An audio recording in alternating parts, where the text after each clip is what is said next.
Okay students, तो आपने इससे पहले जो हमने वीडियो आपको भेजी थी उसमें आपने देखा था कि AR कांस्टेंट होने पर किस तरह से आपके पास MR और AR दोनों इक्वल होते हैं और TR वो इंक्रीज़ करती है। तो ये हमने आपको बताया था और वो आपने यहाँ पर डायग्राम से समझा भी था।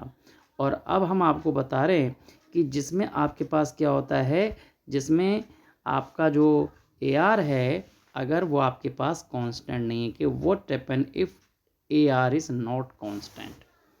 अगर AR जो है वो क्या है, कांस्टेंट नहीं है।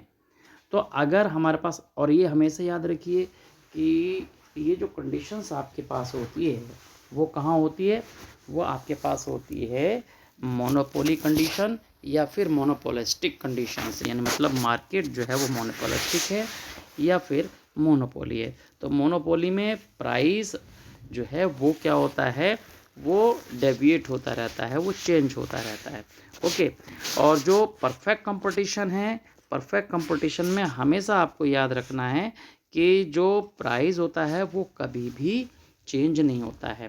तो ये आप इस तरह से भी समझ सकते हैं कि अगर हमारे पास क्या दिखा है कि अगर आपके पास प्राइस कांस्टेंट है, जैसे यहाँ पर का आपका क्या है कि ये प्राइस कांस्टेंट है, या जो MR और MR दोनों अगर इक्वल हैं, तो हम यहाँ पर क्या कह सकते हैं, याद रखें कि अगर आपके पास परफेक्ट कंपटीशन होता है तो वो AR और MR के इक्वल की कंडीशन होती है। ओके, ये याद रखना है। इसी तरह से आपके पास क्या होता है कि अगर आपके पास क्या चीज़ हो कि AR अगर कांस्टेंट नहीं है, तो आप ये समझिए कि परफेक्ट कंपटीशन नहीं है, वो मोनोपोली है। यानी कि जो मार्केट होता है वो किस तरह का होगा, वो या तो मोनोपोली होगा या फिर वो मोनोपोलिस्टिक होगा। मोनोपोली ये आपके पास मोनोपोली या फिर मोनोपोलिस्टिक। मोनोपोलिस्टिक और मोनोपोली का मीन आप समझ लीजिए कि मोनोपोली में मतलब एक का कंट्रोल रहता है और मोनोपोलिस्टिक में कुछ का कंट्रोल होता है। तो जब इस तरह की कंडीशन होती है मार्केट में, तब हमारे पास जो AR है वो कांस्टेंट नहीं होता है। तो हम कहते हैं इज़ नॉट कांस्टेंट। जो हमारे पास AR है वो कांस्टेंट नहीं होता, प्राइस जो है वो कांस्टेंट नहीं होता। तो यहाँ पर हम यही एग्जांपल लेंगे कि जो प्राइस है हमारे पास वो क्या हो रहा है, गिर रहा है, कम हो रहा है। या जो हम इसको कभी भी इसको ये भी कह सकते हैं कि show the condition when the AR क्या हो रहा है, डिक्रीजिंग, कि वो कम हो रहा है। तो इस कंडीशन में भी हम यहाँ पर एक टेबुलर फॉर्म में समझेंगे कि किस तरह से हमारे पास जो रिलेशन है वो बनता है। तो यहाँ आप देखें, तो यहाँ हमारे पास हमने वही आउटपुट जो है 1 2 3 4, ये 4 आउटपुट हमने यहाँ पर लिए हुए हैं कि इतना हमारे पास आउटपुट है। और जो प्राइस है, अभी देखिए यहाँ पर प्राइस जो हमारे पास है, जो हम प्राइस को क्या बोलते हैं, AR बोलते हैं, लेकिन ये प्राइस जो है वो क्या है, वो नॉट कांस्टेंट। प्राइस जो है वो कांस्टेंट नहीं है। मतलब पहली यूनिट के लिए प्राइस जो है वो आपके पास 10 है, दूसरी यूनिट के लिए वो 9.5 है, फिर आपके पास 9 है और फिर 8.5 है। ओके। तो अगर इस कंडीशन में TR निकालते तो TR के आपके पास मालूम है कि जो TR है वो क्या होता है, Q का और AR का मल्टीपल होता है। तो अगर हम यहाँ से क्या करें कि किस किस का, इन दोनों का, किसका, अगर हम इन दोनों का ये जो मल्टीपल करें, किसका, 1 का और 10 का मल्टीपल करते हैं, तो ये हमारे पास कितना आता है, 10, ये आ जाता है 10। इसी तरह से 2 का और 9.5 की मल्टीपल करते हैं तो ये हमारे पास आ जाती है 19। ओके। सेम वे अगर हम 3 और 9 की मल्टीपल करते हैं यहाँ पर, तो ये हमारे पास कितना आ जाता है, ये आ जाता है आपके पास, अगर हम इसकी बात करें तो ये 27। इसी तरह से हमारे पास 4 और 8.5 की मल्टीपल करते हैं तो ये हमारे पास कितना आ जाता है, 34। तो इस तरह से हमारे पास क्या होता है कि ये हमारे पास जो है ये अलग अलग जो है शेप में दिखाई देता है। ओके। तो सीधी सी बात है कि जब हम जो आपका ये अलग अलग है, आपके पास AR अलग ही यहाँ पर, यहाँ पर, यहाँ सब जगह जो है अलग अलग दिखता है, तो ये हमारे पास जो टोटल रेवेन्यू है वो पहले आपके पास फर्स्ट यूनिट के लिए 10 हो जाता है, और 2 यूनिट के लिए आपके पास 19 हो जाता है, 3 के लिए आपके पास 27 होता है और फिर आपके पास 34 हो जाता है। अगर अब यहाँ से मार्जिनल रेवेन्यू कैलकुलेट करें तो मार्जिनल रेवेन्यू का आपके पास मालूम ही है कि जो फॉर्मूला आपके पास है वो आपको मालूम है, वो क्या होता है, TRN में से माइनस कर देते हैं TRN-1। ओके, तो सीधी सी बात है कि जब हम यहाँ पर क्या करेंगे कि अगर हम यहाँ पर करते क्या हैं कि जो TR है पहली यूनिट के लिए तो हमारे पास क्या है, जो MR है वो सेम रहेगा, क्योंकि इससे पहले 0 थी तो 0 हमने माइनस कर दिया। ये देखिए 0 माइनस करने पर आपके पास आ गया। अब जब हमारे पास टोटल रेवेन्यू जो हमारे पास कितना है, ये 19 है, तो 19 में से अगर 19 में से ये अगर हम माइनस कर देते हैं 10, तो ये देखिए 19 में से 10 माइनस करने पर जो वैल्यू आई वो आई आपकी बस 9, तो ये 9 आपके पास आ गया। इसी तरह से अगर आप देखें नेक्स्ट वैल्यू जो है हमारे पास है वो 27, तो 27 में से अगर 19 माइनस कर देते हैं, ये 19 माइनस कर दें तो हमारे पास वैल्यू आती है 8।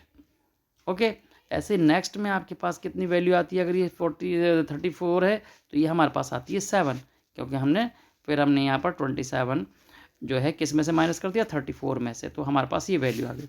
तो इस तरह से हमारे पास क्या दिख रहा है कि जो हमारे पास क्या है, जो वैल्यूज़ हैं वो क्या है, हमारे पास हर जगह अलग अलग है। अगर प्राइस जो है वो कांस्टेंट नहीं है तो हमारे पास पहली जो हमारे पास वैल्यू पर यानी कि आउटपुट अगर 1 है तो हमारे पास MR 10 दिख रहा है, 2 है तो हमारे पास N 9 दिख रहा है, इसी तरह से ये 8 है आपके पास, ये है 7, तो ये अलग अलग आपको दिखाई देते हैं। तो ये जो अलग अलग आपके पास जो वैल्यूज़ दिख रही हैं, तो ये ही जो हमने यहाँ पर जो अलग अलग वैल्यू लिखी हैं, या जो टेबल में जो अलग अलग वैल्यू दिखाई दे रही हैं कि पहली यूनिट पर आपके पास ये 10 आ गया, दूसरी पर 9 आ गया, तीसरी पर आपके पास 8 आ गया, फिर आपके पास 7 आ गया। तो ये क्या इंडिकेट कर रहा है, ये इंडिकेट कर रहा है कि when the AR is not constant then T जो हमारे पास है MR क्या होगा, वो डिक्लाइन होगा, वो भी गिरती हुई कंडीशन में होगा। तो ये दोनों जो हैं हमारे पास क्या होंगे, वो चेंज होंगे। तो ये कंडीशन आप ऐसे भी कह सकते हैं कि अगर परफेक्ट कंपटीशन होता है तो जो AR और MR दोनों इक्वल होते हैं, और अगर कांस्टेंट नहीं है तो हमारे पास क्या होगा, वो मोनोपोलिस्टिक कंडीशन होगी, नहीं इम्परफेक्ट कंपटीशन होता है।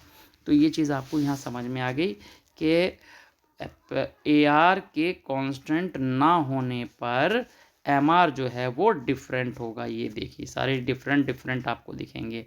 और अगर आपके पास क्या है, अगर AR जो है वो क्या है, कांस्टेंट है, अगर हम यहाँ कांस्टेंट की बात करते हैं, ये आप देखिए कि यह हमने यहाँ पर दिखाया था कि ये जो कांस्टेंट था, तो कांस्टेंट में आपके पास जब ये कांस्टेंट था तो आपके पास जो हमारे पास क्या था, AR हर जगह देखिए वो क्या है आपके पास, AR जो है हमारे पास यहाँ देखो ये 10 है, यहाँ पर भी 10 है, ये भी 10 है, ये भी 10 है और ये भी 10 है।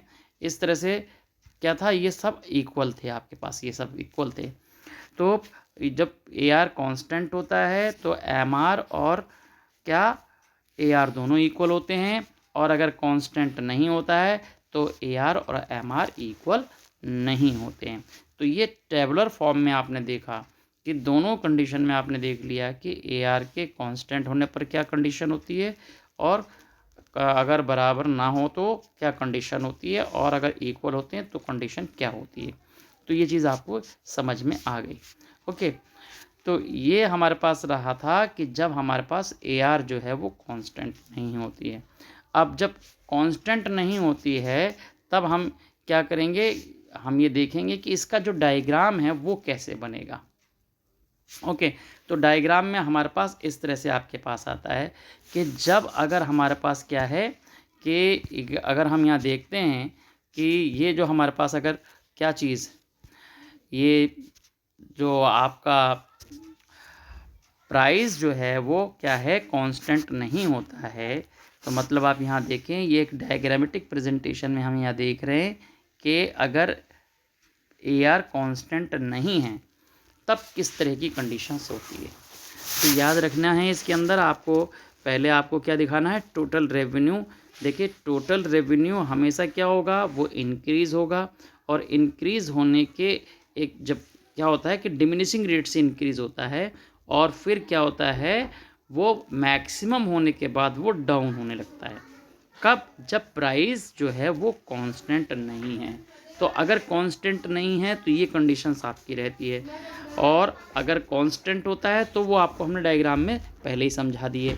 तो यहाँ पर आप देखें, ये जो डायग्राम है, इस डायग्राम से हम समझते हैं कि पहले हमने क्या काम किया कि ये जो आपके पास पहले एक ये जो एक्स एक्सेस और वाई एक्सेस हमने यहाँ बना दिया। एक्स एक्सेस ये रहा आपके पास और वाई एक्सेस यह है। तो टोटल जो है हमारे पास पहले वो इंक्रीज़ करता है और एक मैक्सिमम वैल्यू पे जाके वो डिक्रीज़ होने लगता है। ओके, और एक इमेजिनरी कंडीशंस हो जाती है आपके पास, और जहाँ ये मैक्सिमम कंडीशंस होती है हम इसको एक क्या करते हैं, नीचे ड्रॉ कर देते हैं। और यहाँ याद रखिए कि जो हमारे पास मार्जिनल रेवेन्यू है, मार्जिनल रेवेन्यू क्या होती है, वो तेज़ी से गिरती है ये इस तरह से, और ये एवरेज रेवेन्यू वो थोड़ी ऊपर की तरफ होती है।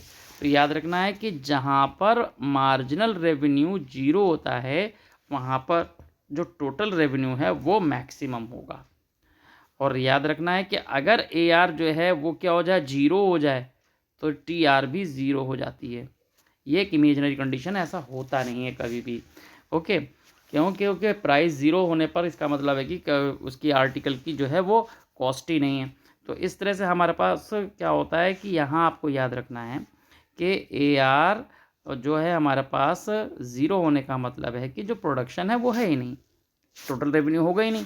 तो इस तरह से हमारे पास यहाँ पर आप देख रहे हैं कि ये जो कंडीशंस आपके पास यहाँ दिख रही है कि यहाँ साफ साफ आप देख रहे हैं कि जो ये जो पॉइंट आपके पास है, जो बी पॉइंट है, बी पॉइंट क्या है, ये है मैक्सिमम पॉइंट। तो ये जो एम आर है, एम आर आपके पास क्या है, ये ज़ीरो है। ओके, तो ये ज़ीरो आपके पास रहता है। ऐसे ही अगर हमारे पास क्या होगा कि अब अगर हमारे पास क्या होता है कि एम आर अगर निगेटिव हो जाए, एम आर क्या हो, निगेटिव हो, नीचे की तरफ जाए, तो फिर ये टी आर जो है वो गिरने लगता है। और ए आर जो है जब यहाँ पर ये देखो ये ज़ीरो पे आ गया, तो ये समझ लीजिए कि जो टी आर है वो भी ज़ीरो होगा, इसका मतलब टी आर नहीं होगा। तो इस तरह से आपके पास क्या होता है कि ये रिलेशन आपको अच्छी तरह से समझना है कि डायग्रामेटिक में हमारे पास इसी तरह से रहता है कि जब हमारे पास क्या होता है कि क्या हो कि अगर आपके पास क्या होता है प्राइस कांस्टेंट नहीं होता है तो टी आर हमेशा इस तरह से ऊपर जाएगा और फिर नीचे की तरफ गिरेगा। ओके, और जो ए आर होता है वो हमेशा क्या होता है, वो इस तरह से गिरता है, और जो एम आर है वो ज़्यादा गिरता है, वो इस तरह से यहाँ पर गिरता है। ये एम आर यहाँ होगा, ये ए आर होगा आपके पास। ओके, तो हमेशा याद रखना है, डायग्राम से यहाँ पर आपके पास शो हो रहा है कि यहाँ पर ये एक ही डायग्राम में हमेशा दिखाया जाता है, हम पास पास के डायग्राम में से नहीं दिखाते हैं। लेकिन आपको याद ऐसे ही रखना है कि जब भी प्राइस कांस्टेंट नहीं है तो हमेशा क्या होगा कि टी आर बढ़ेगा और फिर गिरेगा। ओके, ये आपके पास याद रहना है। और याद रखना है कि ए आर और एम आर दोनों अलग अलग होते हैं, किसमें, जब आपके पास प्राइस कांस्टेंट नहीं होता है, और कांस्टेंट होता है तो दोनों बराबर होते हैं। तो ये चीज़ आपने यहाँ पर समझ ली। तो यहाँ पर ये देखिए डायग्रामेटिक में जब अलग अलग हैं तब आपके पास ये कंडीशन है, और जब सेम होते हैं तब आपके पास ये कंडीशन है। ओके ओके, और टेबलर में आपने देख लिया कि ये इस तरह से आपके पास है। तो ये जो आपके पास कॉन्सेप्ट है ये आपको सारा समझ में आ गया होगा। ओके, तो इस तरह से आपको याद रखना है कि ये डायग्राम जो है वो बहुत अच्छी तरह से आपको समझना है। ओके, तो ये